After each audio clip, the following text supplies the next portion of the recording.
नमस्कार दोस्तों, स्वागत है आपका एवन जी के स्टडीज़ में। आज की ये क्लास परीक्षा विशेष क्लास है। ये सभी प्रश्न परीक्षा की दृष्टि से बहुत ही महत्वपूर्ण है।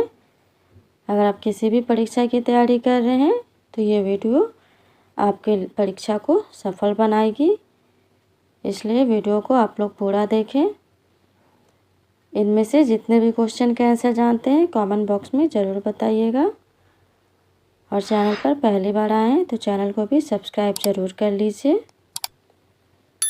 चलिए आगे बढ़ते हैं। आज का आपका पहला सवाल है, हिंदी भाषा के लिए साहित्य अकादमी पुरस्कार के प्रथम विजेता कौन थे?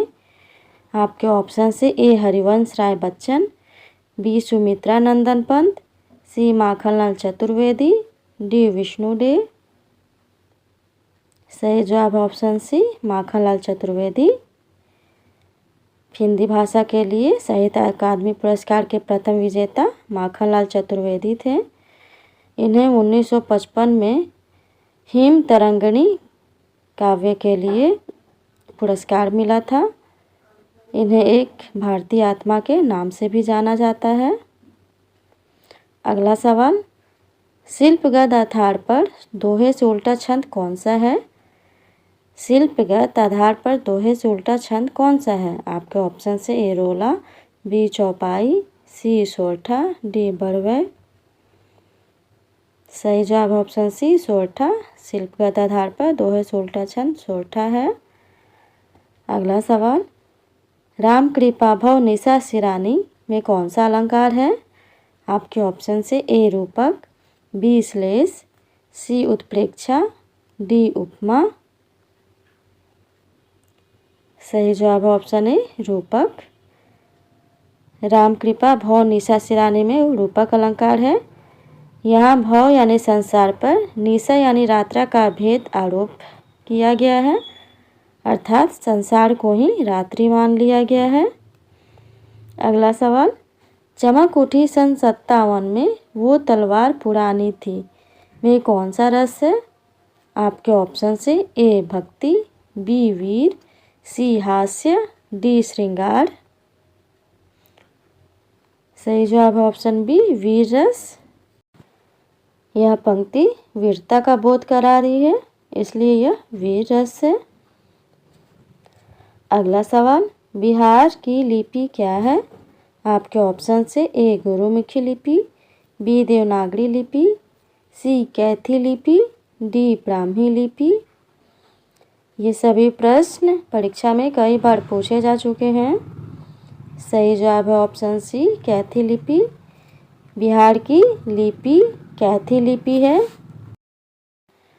अगला सवाल है, क्रम की दृष्टि से कौन सा वाक्य अशुद्ध है? आपके ऑप्शन से ए राहुल क्या जा रहा है, बी राहुल क्या लिख रहा है, सी राहुल क्या कर रहा है, डी राहुल क्या सोच रहा है। इनमें से कौन सा वाक्य अशुद्ध है? सही जवाब ऑप्शन ए राहुल क्या जा रहा है। यहाँ राहुल क्या की जगह कहाँ जा रहा है होगा। अगला सवाल, चूंकि के साथ आने वाला दूसरा उपवाक्य इनमें से किसी से शुरू होता है? आपके ऑप्शन से ए प्रायः, बी इसलिए, सी क्योंकि, डी जबकि। सही जवाब है ऑप्शन बी इसलिए। चूंकि या क्योंकि से शुरू होने वाले मिश्र वाक्य में दूसरा यानी प्रधान उपवाक्य अक्सर इसलिए से शुरू होता है। यह रचना कारण और उसके परिमाण इसलिए को जोड़ने के लिए उपयोग की जाती है। जैसे, चूंकि आज वर्षा हो रही है इसलिए मैं स्कूल नहीं जाऊंगा। आगे बढ़ते हैं। अगला सवाल, पुस्तकालय में शोर मचाना मना है, यह किस प्रकार का वाक्य है? आपके ऑप्शन से ए विधानवाचक, बी निषेधवाचक, सी प्रश्नवाचक, डी संकेतवाचक। सही जवाब ऑप्शन बी निषेधवाचक। पुस्तकालय में शोर मचाना मना है, यह निषेधवाचक वाक्य है। अगला सवाल, स्वर्णिम शब्द में कौन सा प्रत्यय है? आपके ऑप्शन से ए म, बी सु, सी इम, डी णिम। सही जवाब ऑप्शन सी इम। स्वर्णिम शब्द में इम प्रत्यय है। नेक्स्ट क्वेश्चन है, इनमें से कौन सा उपसर्ग अरबी फारसी का है? आपके ऑप्शन से ए अ, बी अन, सी बे, डी उप। सही जवाब है ऑप्शन सी बे। बे उपसर्ग अरबी फारसी का उपसर्ग है, याद रखिएगा। अगला सवाल, भीतर और बाहर यह किस क्रिया विशेषण के उदाहरण हैं? आपके ऑप्शन से ए रीतिवाचक, डी परिमाणवाचक, सी स्थानवाचक, डी कालवाचक। सही जवाब है ऑप्शन सी स्थानवाचक। भीतर और बाहर यह स्थानवाचक क्रिया विशेषण के उदाहरण है। नेक्स्ट क्वेश्चन है, निम्नलिखित में से भाववाचक का उदाहरण कौन सा है? आपके ऑप्शन से ए लेख लिखा गया, बी रवि आम चूसता है, सी मोहिनी पत्र लिखती है, या डी शीला से खाया नहीं जाता।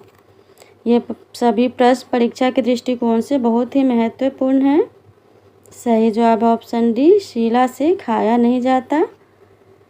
जहाँ असमर्थता का बोध होता है वहाँ भाववाच्य होता है। अगला सवाल, वह काम नहीं करता वाक्य में अव्यय पद है।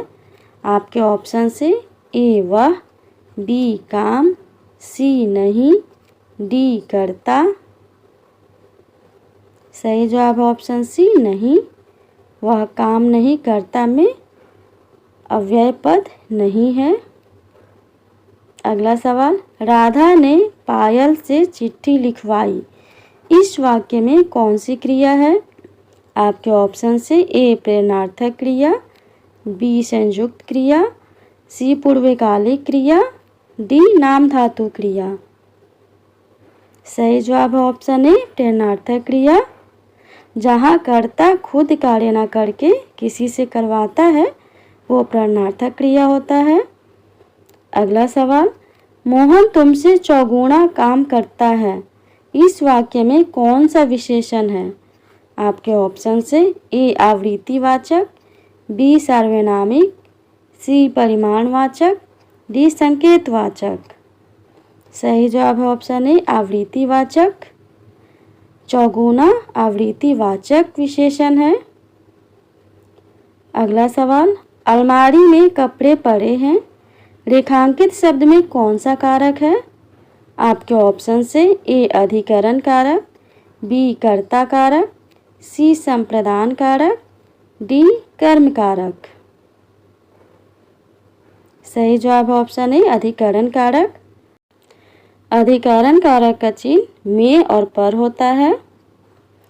अगला सवाल, गुरु शब्द का बहुवचन क्या होगा? आपके ऑप्शन से ए गुरुतर, बी गुरुएं, सी गुरुजन, डी गुरुओं। सही जवाब ऑप्शन सी गुरुजन। गुरु शब्द का बहुवचन गुरुजन होगा। नेक्स्ट क्वेश्चन है, कौन सा शब्द स्त्रीलिंग है?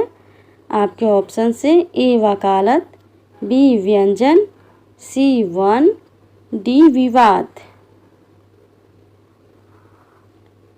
सही जवाब ऑप्शन ए वकालत। वकालत स्त्रीलिंग शब्द है। अगला सवाल, निम्नलिखित में से मीन का समानार्थी शब्द है। आपके ऑप्शन से ए झक, बी शिलीमुख, सी अली, डी षटपद। सही जवाब ऑप्शन है झक। मीन का समानार्थी शब्द इनमें से झक है, याद रखिएगा। अगला सवाल है, निम्न में से तद्भव शब्द कौन सा है?